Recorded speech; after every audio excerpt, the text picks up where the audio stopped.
மணப்பாற மாடு கட்டி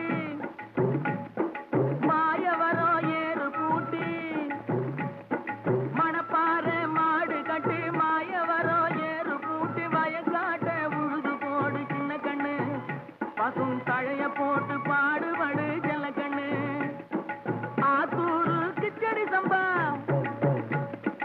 ஆத்தூரு கிச்சடி சம்பா பார்த்து வாங்கி விதைச்சு ஆத்தூரு கிச்சடி சம்பா பார்த்து வாங்கி விதைச்சு நாட்டை பறிச்சு நட்டு போடு சின்ன கண்ணு தண்ணிய ஏத்தம் புடிச்சு இறச்சி போடு செல்ல கண்ணு நாட்டை பறிச்சு நட்டு போடு சின்ன கண்ணு தண்ணிய ஏத்தம் புடிச்சு இறச்சி போடு செல்ல கண்ணு கருத நல்லா விளைய வச்சு மருத சில்லாட வச்சு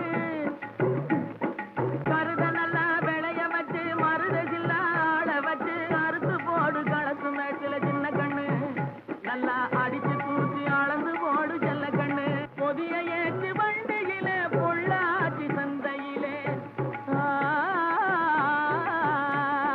பொதிய ஏற்றி வண்டியில பொள்ளாச்சி சந்தையிலே விருதுநகர் வியாபாரிக்கு சின்ன கண்ணு. வேளாண் பெருமக்களுக்கு அன்பு வணக்கம். இன்றைய பொன்விழியம் பூமி நிகழ்ச்சியில் முதலில் வருவது வேளாண் செய்திகள், வேளாண் ஆலோசனை நேரம், வேளாண் சந்தை நிலவரம், வேளாண் வானிலை மற்றும் வேளாண் தொழில்நுட்பம். இன்றைய வேளாண் தொழில்நுட்ப பகுதியில் தருமபுரி மாவட்டத்தின் வேளாண்மை துறையின் செயல்பாடுகள் குறித்து அம்மாவட்டத்தின் வேளாண்மை இணை இயக்குனர் திருமதி R சுஷீலா அவர்கள் தரும் தகவல்கள். இனி வருவது வேளாண் செய்திகள். வேளாண் பெருமக்களுக்கு அன்பு வணக்கம். வணக்கம். வேளாண் செய்திகள். முதலில் வருவது மாத்தி யோசிச்சிங்க. வெண்பன்றி வளர்ப்பில் ஈடுபட்டு பயன்பெற்ற தர்மபுரி மாவட்டம் இருதயபுரம் கிராம வேளாண்மையாளர் திரு ஐசக் தரும் செய்திகள். வேளாண் ஆலோசனை நேரத்தில் தஞ்சாவூர், திருவாரூர், திருச்சி, கரூர், பெரம்பலூர், அரியலூர், நாகப்பட்டினம் ஆகிய மாவட்ட வேளாண்மையாளர்களுக்கான வேளாண் அறிவுரை மற்றும் இன்றைய தாவர பகுதியில் சுரைக்காய். இன்றைய தகவல் நேரத்தில் உயிரியல் முறையில் நெற்பயிரில் நூற்புழு கட்டுப்பாடு. திருப்பூர் மாவட்டம் தாராபுரம் உழவர் சந்தையில் காய்கறிகளின் இன்றைய விலை நிலவரம். ஈரோடு மாவட்டம் சத்தியமங்கலம் மலர் சந்தையில் வணிக மலர்களின் இன்றைய விலை நிலவரம். வேளாண் வானிலையில் வடகிழக்கு மண்டல மாவட்டங்களுக்கான வானிலை அறிவிக்கை, உழவர்களுக்கான வானிலை முன்னறிவிப்பு. விரிவான செய்திகள். மாத்தி யோசிச்சேங்க. லாபகரமாக செயல்பட்டு வரும் பண்ணை தொழில்களுள் வெண்பன்றி வளர்ப்பும் ஒன்றாக விளங்குகிறது. வெண்பன்றி வளர்ப்பில் ஈடுபட்டு பயன்பெற்ற தர்மபுரி மாவட்டம் இருதயபுரம் கிராம வேளாண்மையாளர் திரு ஐசக் அவர்களை சந்தித்த போது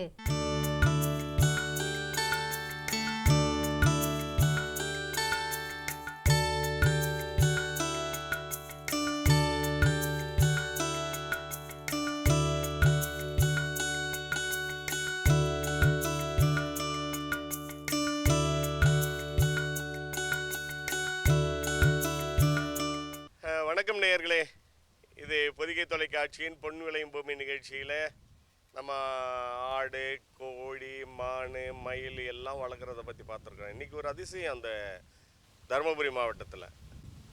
ஐசக் அவருடைய பெயர். இந்த தருமபுரி மாவட்டத்தில் இருக்கிறாங்க. அவங்க வீட்டில் வெண்பன்றிகளை வளர்க்குறாங்க. நம்ம எப்படி கறிக்கோழியை வந்துட்டு பிராய்லர் கோழியை, நாட்டுக்கோழியை, அப்புறம் ஆடுகளை, வெள்ளை ஆடுகள், செம்பரி ஆடுகள் வளர்க்குறோமோ அது போலவே ரொம்ப லாபகரமான தொழில்னு சொல்கிறாங்க இந்த பன்றி வளர்க்குறது. தமிழ்நாடு மருத்துவ அறிவியல் பல்கலைக்கழகத்தினுடைய காட்டுப்பாக்கத்திலேருந்து அதை வாங்கிட்டு வந்து இன்றைக்கி பெரிய அளவில் பண்ணை வச்சு வளர்க்குறாங்களாம். கணவன் மனைவி 2 பேருமே சேர்ந்து கடுமையாக உழைக்கிறாங்க. அது வளர்க்குறதுல ரொம்ப ஆர்வம் காட்டுறாங்க. பன்றி வளர்க்குறது வந்துட்டு ரொம்ப லாபகரமான தொழில் என்று சொல்கிறாங்க.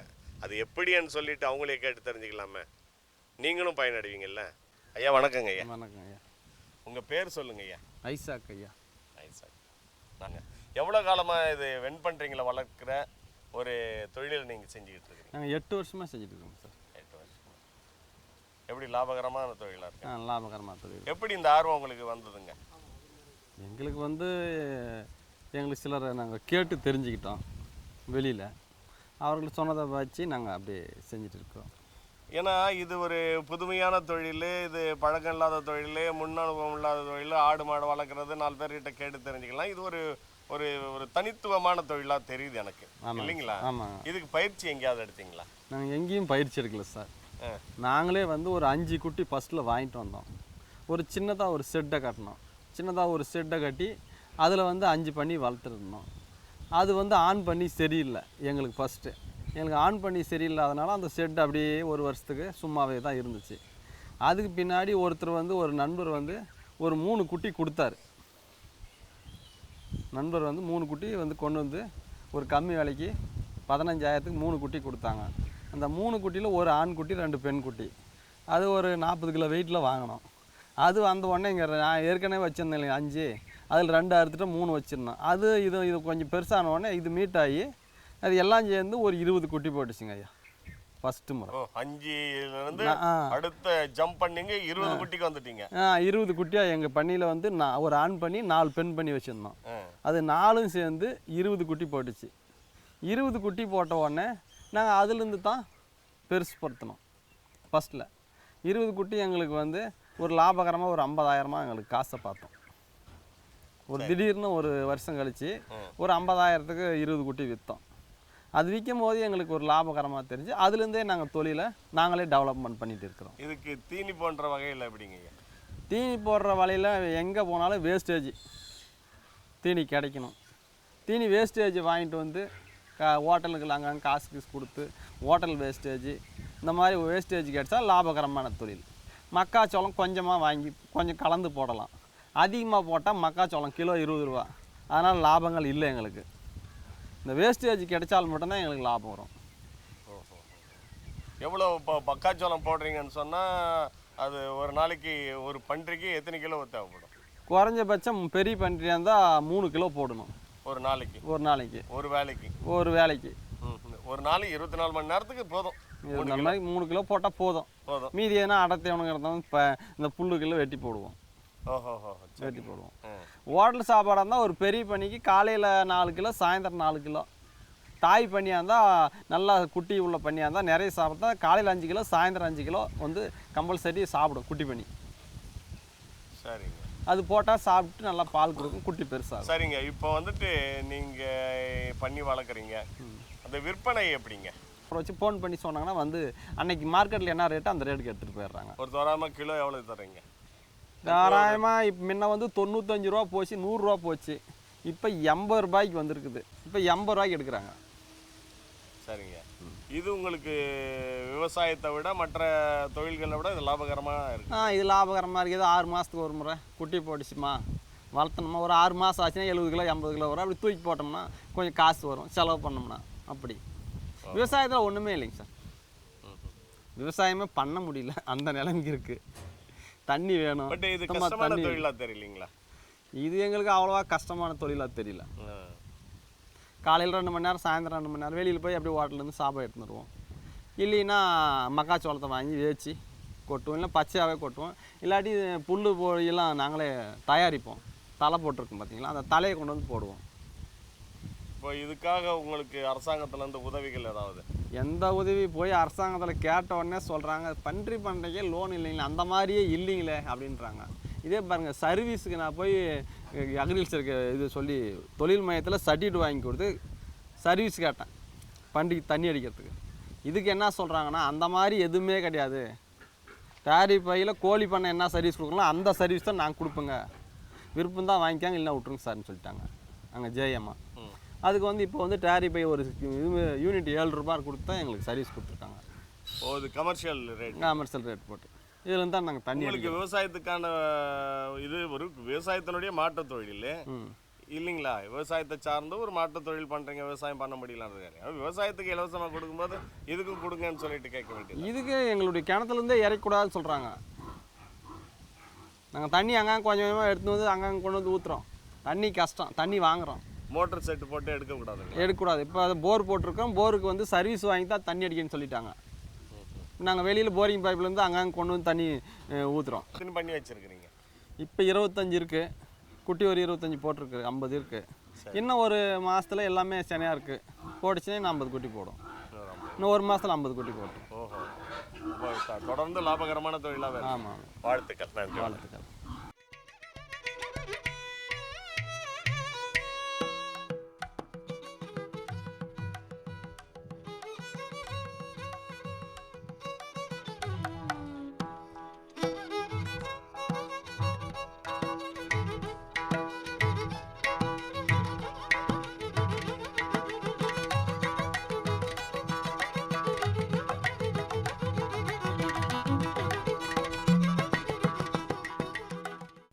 விவரங்கள் பெற வேளாண்மையாளர் திரு ஐசக் அவர்களை 9043569745 என்ற கைபேசி எண்ணில் தொடர்பு கொள்ளலாம். இனி வருவது வேளாண் ஆலோசனை நேரம்.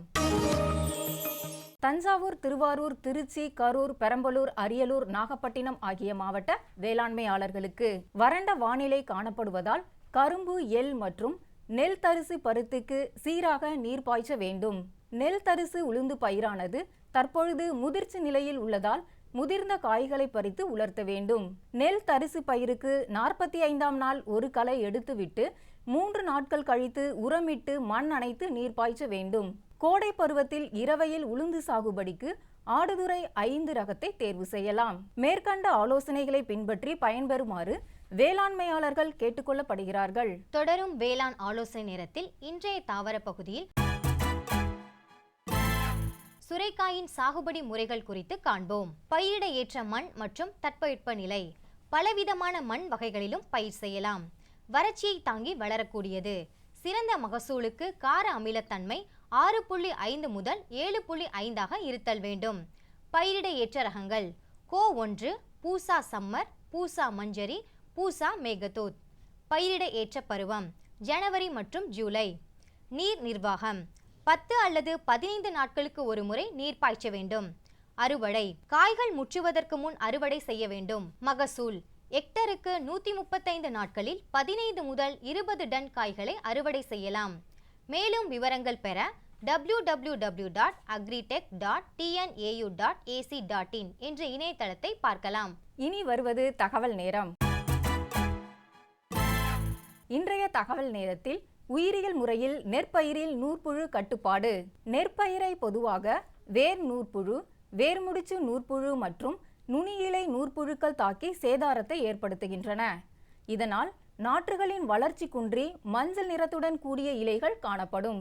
நூற்புழுக்கள் பெரும்பான்மையாக விதை மூலம் பரவுவதால் விதைகளை ஒரு நாளைக்கு 6 மணி நேரம் வீதம் 12 மணி நேரம் நல்ல சூரிய வெயிலில் உலர்த்தி இப்புழுக்களை அழிக்கலாம்.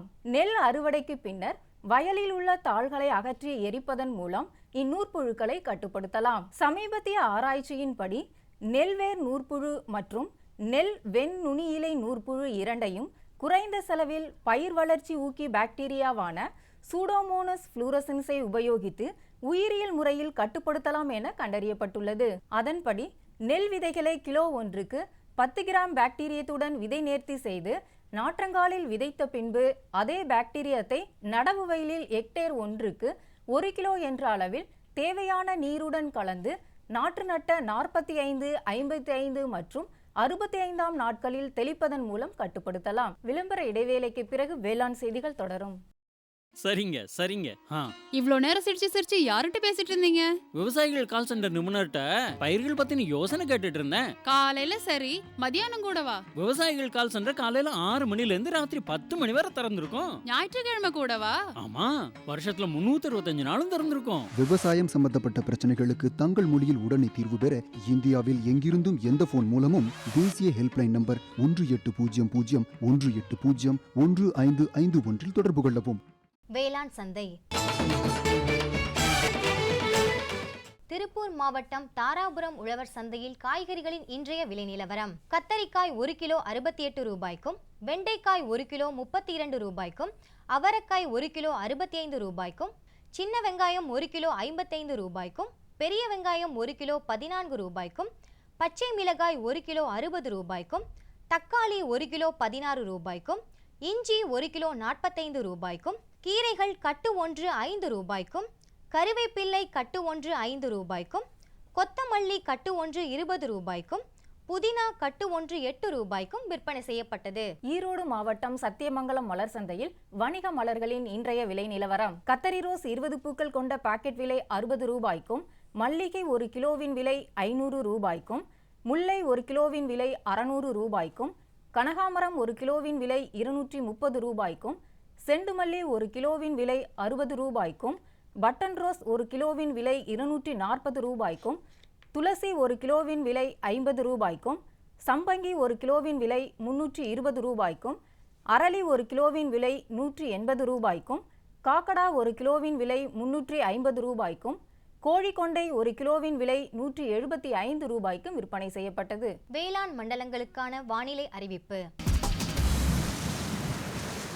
வடகிழக்கு மண்டல மாவட்டங்களான திருவள்ளூர், காஞ்சிபுரம், சென்னை, வேலூர், திருவண்ணாமலை, விழுப்புரம், கடலூர் ஆகிய மாவட்டங்களில் காற்றின் வெப்பநிலை அதிகபட்சமாக 38.7 டிகிரி செல்சியஸும் குறைந்தபட்சமாக 25.8 டிகிரி செல்சியஸும், காற்றின் ஒப்பு ஈரப்பதம் 52.3%, காற்றின் வேகம் மணிக்கு 3.9 கிலோமீட்டராகவும், மண்ணின் ஈரப்பதம் 15 சென்டிமீட்டர் ஆழத்தில் 24.0%, மண்ணின் வெப்பநிலை 15 சென்டிமீட்டர் ஆழத்தில் 31.3 டிகிரி செல்சியஸும், சூரிய கதிர்வீச்சு 514.9 கலோரி பெர் சென்டிமீட்டர் ஸ்கொயராகவும், வளிமண்டல அழுத்தம் 960.3 ஹெக்டாபாஸ்கல் அளவாகவும், இலையின் ஈரப்பதம் மணிக்கு 1.4 இருந்தது.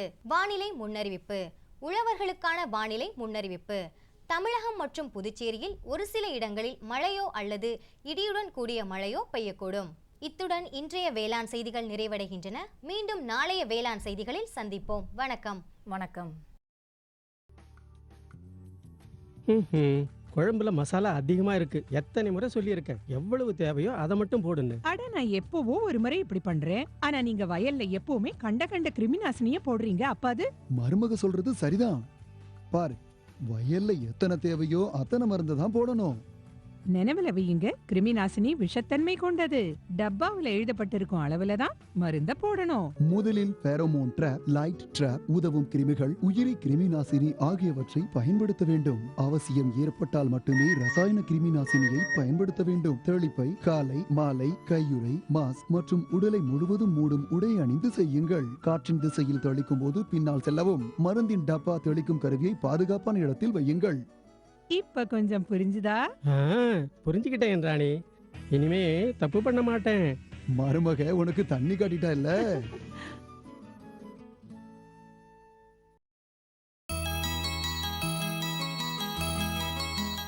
மத்திய மாநில அரசுகள் உதவியுடன் வேளாண்மை துறையானது வேளாண் பெருமக்களின் வாழ்வாதாரத்தை மேம்படுத்தும் வகையில் பல்வேறு திட்டங்களை செயல்படுத்துகிறது.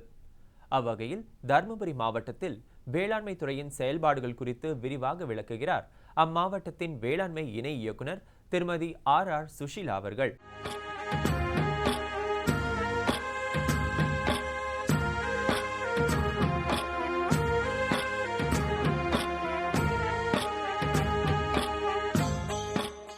வணக்கம் நேயர்களே.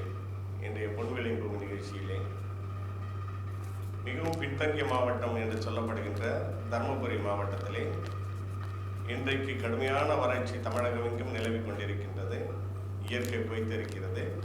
இந்த சூழ்நிலையிலே தருமபுரி மாவட்டத்திலே விவசாயிகளுடைய நிலை, விவசாய தொழில் சார்ந்த அந்த பயிர்களின் வளர்ச்சி நிலை போன்றவற்றை நாம் அறிந்து கொள்ள வேண்டும் என்று சொன்னால் தருமபுரி மாவட்டத்தினுடைய வேளாண்மை இணை இயக்குநராக இருக்கின்ற பெருமதிப்பிற்குரிய திருமதி ஆர் சுஷீலா அம்மையார் அவர்களை சந்தித்தோம் என்று சொன்னால் பல நல்ல விவரங்களை விவசாயம் சார்ந்த அந்த தருமபுரி மாவட்டத்தினுடைய வளர்ச்சி பணிகள் குறித்து நம்மிடையே பகிர்ந்து கொள்ள இருக்கின்றார்கள். ஆகவே அவர்களிடம் சென்று அந்த வேளாண்மை துறையினுடைய வளர்ச்சி பணிகள், வேளாண்மை துறை சார்ந்த உதவி பணிகள் அத்தனையும் தெரிந்து கொள்ளலாம். வாருங்கள் நேயர்களே. அம்மா வணக்கங்கம்மா. வணக்கம் ஐயா. நாங்கள் பொதிகை தொலைக்காட்சியிலேருந்து இந்த வேளாண்மை சார்ந்த விஷயங்கள் இந்த தருமபுரி மாவட்டத்திலேருந்து உங்கள்கிட்ட தெரிஞ்சுக்கலாம்னு நினச்சிருக்கோம். வேளாண்மை சார்ந்த அதனுடைய பொறுப்பில் இருக்கின்ற இந்த மாவட்டத்தினுடைய இணை இயக்குநராக இருக்கின்ற உங்கள்கிட்ட இருந்து இந்த வறட்சி காலங்களில் நீங்கள் எப்படி ஒரு வேளாண்மை துறையை கையாளுறீங்கன்னு தெரிஞ்சுக்கலாம்னு வந்திருக்கோம். நீங்கள் அதை பற்றி சொல்லுங்கம்மா. சாதாரணமாக நம்ம தருமபுரி மாவட்டத்தில் வந்து மழையளவு பார்த்திங்கன்னா சராசரியாக 853 மில்லிமீட்டர் மழை பெய்யணுங்க. ஆனால் வந்து இப்போ வறட்சியின் காரணமாக வந்து மழை குறைவாக இருக்கிறதுனால வறட்சி ஏற்பட்டிருக்கு. இந்த நல்ல மழையளவு இருந்துச்சுன்னா நம்ம தருமபுரி மாவட்டத்தில் வந்து சுமார் 1,59,000 ஹெக்டேர் வரைக்கும் பயிர் சாகுபடி செய்கிறோம். என்ன பயிர்? இதில் வந்து நம்ம நெல் வந்து 22,000 ஹெக்டேர் வரைக்கும் பண்ணுறோங்க. சிறுதானியங்கள்னு பார்த்திங்கன்னா சோளம், கம்பு, இந்த மாதிரி தானிய வகைகள்லாம் நம்ம வந்து ஒரு 55,000 ஹெக்டேர் வரைக்கும் சாகுபடி செஞ்சிட்ருக்கோம். அது இல்லாமல் இந்த பயறு வகைகள் வந்து அது வந்து ஒரு 56,000 ஹெக்டேர் வரைக்கும் சாகுபடி வந்து நடைபெற்று கொண்டு இருக்குங்க. வருடத்திற்கு ஒரு ஆண்டிற்கு வந்து இந்த மாதிரி வந்து சாகுபடி செய்கிறதுனால நம்முடைய உணவு தானிய உற்பத்தி வந்து நல்ல நிலைமையிலேயே இருந்துட்டு இருந்தது. இப்போ வந்து வேளாண்மை துறையிலேருந்து நிறைய திட்டங்கள் வந்து விவசாயிகளுக்கு நன்மை தரணும்னு சொல்லி நிறைய வந்து திட்டங்கள்லாம் கொண்டு வந்திருக்காங்க. அதில் பார்த்திங்கன்னா வேளாண்மை வளர்ச்சி திட்டம், அதாவது நேஷ்னல் அக்ரிகல்ச்சரல் டெவலப்மெண்ட் ஸ்கீம் அப்படின்னு சொல்லிட்டு அந்த திட்டத்தின் கீழே வந்து நமக்கு நிறைய விவசாயிகளுக்கு மானிய திட்டங்கள் வந்து தந்துட்டுருக்காங்க. ஏன்னா ஆல்ரெடி விவசாயிகள் வந்து நிறைய வறட்சியின் காரணமாக கஷ்டப்பட்டுட்ருக்காங்க. அவங்கள வந்து நம்ம ஒரு நல்ல நிலைமைக்கு கொண்டு வரணும், அவங்களுக்கு வந்து புதிய தொழில்நுட்பங்கள் எல்லாம் சொல்லித்தரணுன்ற முறையில் அவங்களுக்கு வந்து நம்ம நிறைய திட்டங்களை வந்து கொண்டு வந்துட்ருக்கோம். இதில் பார்த்திங்கன்னா நம்ம வந்து நெல் இயக்கம் அப்படின்றது ஒரு பிரதான இயக்கமாக இருந்துகிட்ருக்கு. இந்த நெல் இயக்கத்தில் பார்த்திங்கன்னா நம்ம வந்து உயர் உழைச்சல் தருகின்ற நெல் ரகங்களை வந்து விவசாயிகளுக்கு விநியோகம் செய்கிறோம். அவங்ககிட்ட இருந்து நம்ம விதைகளையும் வந்து வாங்குகிறோம். அதுக்கு வந்து நம்ம மானியம் வந்து கொடுத்துட்ருக்கோம். அதுவும் இல்லாமல் இந்த நெல் உற்பத்தியை பெருக்கிறதுக்காக பவர் டில்லர் அப்படின்னு சொல்லிட்டு அந்த கருவியும் இந்த திட்டத்தின் மூலமாக நம்ம வந்து மானியமாக கொடுக்குறோம். இது வந்து 35,000 ரூபாய் வந்து மானியமாக கிடைக்குதுங்க விவசாயிங்களுக்கு.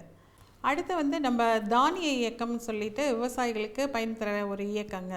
ஏன்னா நம்முடைய தருமபுரி மாவட்டம் வந்து சிறுதானிய மாவட்டம் அப்படின்னே சொல்லலாம். இந்த மாவட்டத்தில் உள்ள விவசாயிகளுக்காக நம்ம வந்து விதைகள் நல்ல உயர் விளைச்சல் தர சாதாரண விதைகள் வந்து குறைந்த மகசூல் தரும். இது வந்து உயர்ந்த விளைச்சல் தரக்கூடிய ரகங்களை வந்து விவசாயிகளுக்கு நாங்கள் மானியம். சிறுதானியங்கள் வந்து சாமை வந்து இங்கே அதிகமாக இருக்குங்க. சோளம் வந்து நம்ம வந்து ஏறத்தாழ நம்ம 18,000 ஹெக்டேர் பரப்பு வரைக்கும் நம்ம வந்து சாகுபடி செஞ்சிட்ருக்கோம். மக்காச்சோளமும் இங்கே வந்து 8,000 ஹெக்டேர் பரப்பில் வந்து நம்ம சாகுபடி செய்கிறோம். அடுத்தது பார்த்திங்கன்னா முக்கியமாக பயறு இயக்கம். இந்த பயறு இயக்கம் வந்து நம்ம மாவட்டத்தில் வந்து துவரை வந்து அதிகமாக பயிர் செய்கிறாங்க. கொள்ளு இரும்பு சத்தை தரவுள்ள இந்த கொள்ளு வந்து நம்முடைய மாவட்டத்தினுடைய பிரதான நிறைய அதிக பரப்பில் வந்து சாகுபடி செய்யப்படுதுங்க. அது இல்லாமல் தட்டைப்பயிர் இந்த வந்து நம்முடைய மாவட்டத்தில் வந்து நல்ல முக்கியமான இடம் பெறுதுங்க. ஆமாம். இப்போ வந்து இந்த விளைச்சலை வந்து அதிகப்படுத்தணும்னு சொல்லிட்டு நம்ம என்ன பண்ணுறோன்னா, அதாவது வரிசை நடவு நம்ம வந்து ரேண்டமாக அங்கங்கே விதைப்பு செஞ்சோன்னா அந்த பயிர் பராமரிக்க முடியாது, பயிர் எண்ணிக்கை பராமரிக்க முடியாது. அந்த பயிர் எண்ணிக்கையை பராமரிக்கணும்னு சொன்னால் வரிசை நடவு இருக்கணும். அதனால் வந்து வரிசை நடவு செய்கிறோம். அதே மாதிரி வரப்பு நடவு அப்படின்னு சொல்லிட்டு அந்த முறை மூலமாக விவசாயிகளுக்கு வந்து அதிக மகசூல் கிடைக்கிறதுக்கு அவங்களுக்கு ஒரு வாய்ப்பாக இருக்குங்க. அப்புறம் வந்து டிஏபி கரைசல் இருக்கு இல்லையா, அது தெளிக்கிறதுடைய டெக்னிக்கு அந்த தொழில்நுட்ப முறையை வந்து ஊக்குவிக்கணும்னு சொல்லிட்டு அதுக்கும் நாங்கள் வந்து மானியம் கொடுத்துட்ருக்கோம். அது இல்லாமல் விழிப்புணர்வு முகாம் நிறைய வந்து விவசாயிகளுக்கு நடத்திட்டுருக்கோங்க. இந்த பயிர் இயக்கத்தில் பார்த்திங்கன்னா நீங்கள் வந்து கிட்டத்தட்ட ஒரு டிஏபி இலைத்தெளிப்புக்கு 4,000 ஹெக்டேர் பரப்புக்கு வந்து நாங்கள் செஞ்சு கொடுத்துட்ருக்கோம் விவசாயிகளுக்கு. இந்த ஸ்கீம் மூலமாக பார்த்திங்கன்னா 144 லட்சம் வந்து விவசாயிகளுக்கு மானியமாக போய் கிடச்சிருக்குங்க.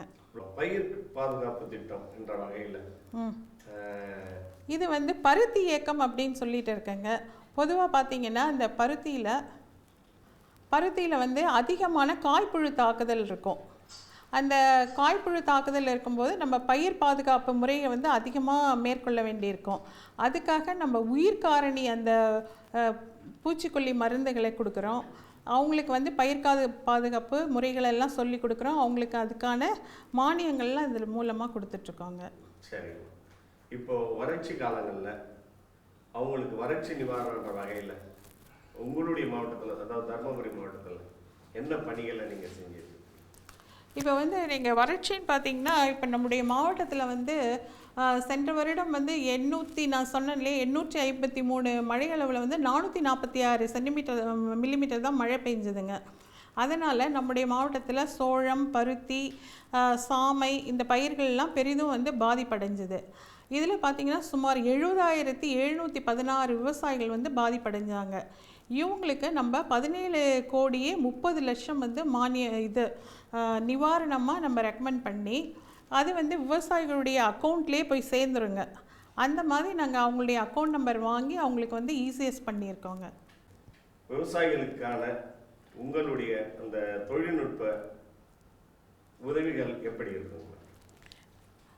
இப்போ வந்து அவங்களுக்கு வந்து நிறைய பயிற்சிகள் வந்து நாங்கள் கொடுத்துட்ருக்கோம். அந்த திட்டத்தில் நீங்கள் சொல்கிற உபகரணங்கள் எல்லாமே நாங்கள் வந்து மானியத்தில் கொடுத்துட்ருக்கோம். இப்போ வந்து இந்த மருந்து நம்ம ஸ்ப்ரேயர் இருக்கு இல்லைங்களா, பவர் ஸ்ப்ரேயர், அதுக்கு வந்து ரூபாய் 3000 வந்து மானியமாக கொடுக்குறோம். இப்போது டிராக்டர் நம்ம காரியமங்கலம் அந்த மாதிரி பார்த்துருக்கீங்க இல்லையா, அந்த கிராம அந்த இதில் வந்து நம்ம மாவட்டத்திற்கு வந்து 10 டிராக்டருங்க 1 லட்சம் மானியமாக கொடுக்குறோம். இதே வந்து 1 லட்சமாக மானியமாக கொடுத்துட்ருக்கோங்க. இதே வந்து அந்த தாழ்த்தப்பட்ட சமூகத்தை சேர்ந்தவங்களாக இருந்தால் அவங்களுக்கு வந்து 1.25 லட்சம் வந்து மானியமாக கொடுத்துட்ருக்கோங்க. தொடர்ந்து உங்களுடைய திட்டங்கள், வேளாண்மை துறைக்கான உங்களுடைய திட்டங்கள் இந்த பின்தங்கிய மாவட்டமான தருமபுரி மாவட்டத்தில் எப்படிமா இருக்கு? இப்போ தண்ணீர் குறைபாடு தான் நம்முடைய மாவட்டத்துக்கு பெரிய பிரச்சனையாக இருக்குங்க. அதனால் வந்து நம்ம வந்து மைக்ரோ இரிகேஷன், பிரதான் மந்திரி கிருஷி சிஞ்சாய் யோஜனா அப்படின்னு சொல்லி அந்த திட்டத்தின் கீழே நம்ம விவசாயிகளுக்கு வந்து சொட்டு நீர் பாசனம் வந்து கொடுத்துட்ருக்கோம். இது பார்த்திங்கன்னா 2016-17ஆம் ஆண்டில் வந்து 1025 ஹெக்டேருக்கு வந்து நம்ம விவசாயிகளுக்கு சொட்டு நீர் பாசனம் வந்து கொடுத்துருக்கோம். இது வந்து சிறு குறு விவசாயம் தான் 100% மானியத்தில் வந்து விவசாயிகளுக்கு இலவசமாக அவங்களுக்கு கொடுக்குறோங்க. இதே பெரிய விவசாயிகளாக இருந்தால் அவங்களுக்கு வந்து 75% மானியம், அவங்க வந்து 25% வந்து தொகையை செலுத்தினால் போதும் அவங்களுடைய நிலத்தில் வந்து சொட்டு நீர் பாசன அமைப்பு பண்ணுறோம்.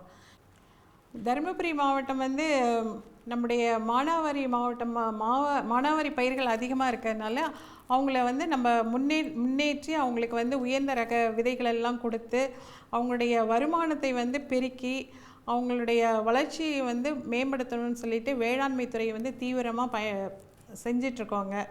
அது எங்களுடைய முயற்சி எப்பவும் தொடரும்னு சொல்லிட்டு நன்றி கூறி முடிக்கிறேன். மேலும் விவரங்கள் பெற திருமதி RR சுஷீலா அவர்களை 9944388708 என்ற கைபேசி எண்ணில் தொடர்பு கொள்ளலாம்.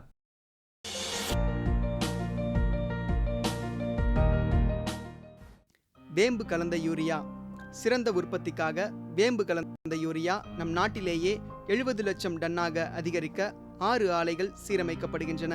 FCIL-இன் கோரக்பூர், சித்ரி, தல்ச்சர் மற்றும் ராமகுண்டம் ஆலைகள், HFCL-இன் பரௌனி மற்றும் BVFCL-இன் நாமருல் போர்ட் ஆகியன. பழம் நழுவி பாலில் விழுந்தது போல இப்பொழுது நம் நாட்டிலேயே வேம்பு கலந்த யூரியா உற்பத்தி செய்யப்படும். இதனால் விவசாயிகளுக்கு நன்மையே விளையும். 10% வரை தானிய உற்பத்தி அதிகரிக்கும். மண்ணில் 10 to 15% நைட்ரஜன் திறன் அதிகரிக்கும். சிறந்த உற்பத்திக்கு வேம்பு கலந்த யூரியா.